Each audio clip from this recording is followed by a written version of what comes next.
Salam dostlar, siz Düşün ve Qazan kanalındasınız. Bugün sizə qısa ve faydalı bir mövzudan danışacağım. Bank sistemləri və yatırım sahələri barəsində. Çünki bank sistemləri həyatımızın ayrılmaz hissəsidir. Maaşımızı alırıq, pul köçürürük, kartlardan istifadə edirik. Bütün bunların arxasında isə banklar dayanır dostlar. Müasir banklar artıq təkcə pul saxlamaq üçün deyil, həm də investisiya və qazanc imkanları da bizə təqdim edir.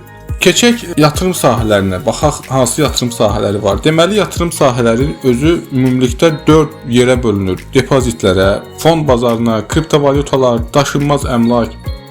İndi biz açdığımız mövzu banklara olunan yatırımdan mövzu bəhs edəcək.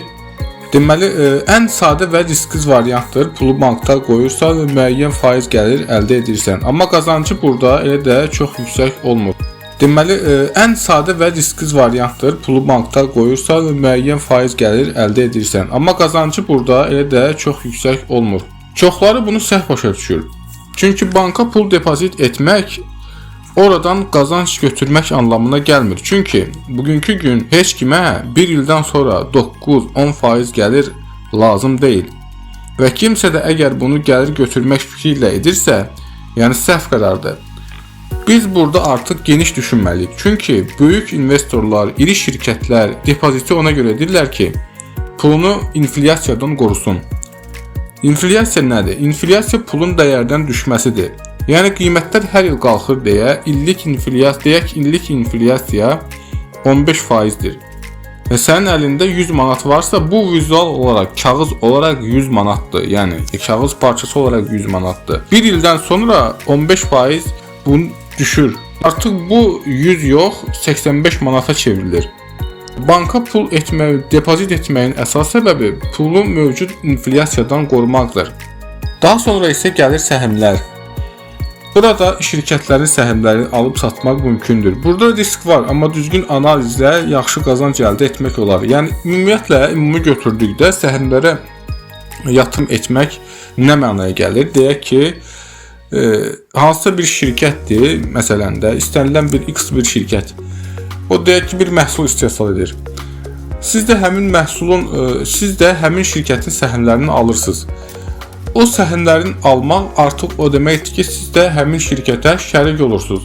O şirkətin işi yaxşı getsə, o şirkətin gəliri yaxşı olsa, sizə vəd etdiyi 20%, 30% qazanc sizin aldığınız səhmlərin qiymətinin üstünə gəlir və siz o səhmləri bahasına satırsınız. Yəni ki, sizin əsas məqsəd burada etdiyiniz pul, depozit etdiyiniz pul şirkətin inkişaf etməsinə səbəb olur.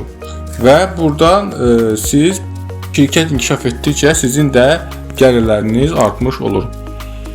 Kriptovalyutalar isə son illərin ən populyar sahəsidir. Qiymətlər sürətlə dəyişir, həm böyük qazanc, həm də burada böyük risk də var. Kriptovalyutalar bir il ərzində bizə 50-100% aralığında gəlir təqdim edir və burada risklər də var. Yəni ki, bu bank sistemlərinə baxanda, yəni ki, həddindən artıq çox möhtəşəm bir rəqəmdir. Amma burada risklər də var, çünki burada qiymət digər bizim adi valyutalarla müqayisədə kriptovalyutalarda qiymət eniş, qalxmağı, yəni ki, belə məsələlər burada birjalarda daha çox olur.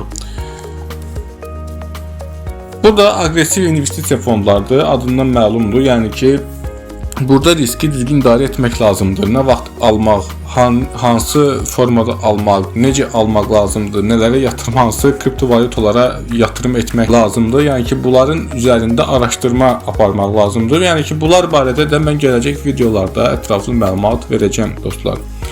Unutmayın, hər yatırımın da öz riski var. Əgər ən vacib bilikli olmaq və tələsməməkdir. Tövsiyə isə sizə budur ki, kiçik məbləğlə başlayın, bazarı öyrənin, tədricən inkişaf edin. Əgər belə videolar xoşunuza gəlirsə, like atın və kanala abunə olmağı unutmayın. Görüşənədək dostlar.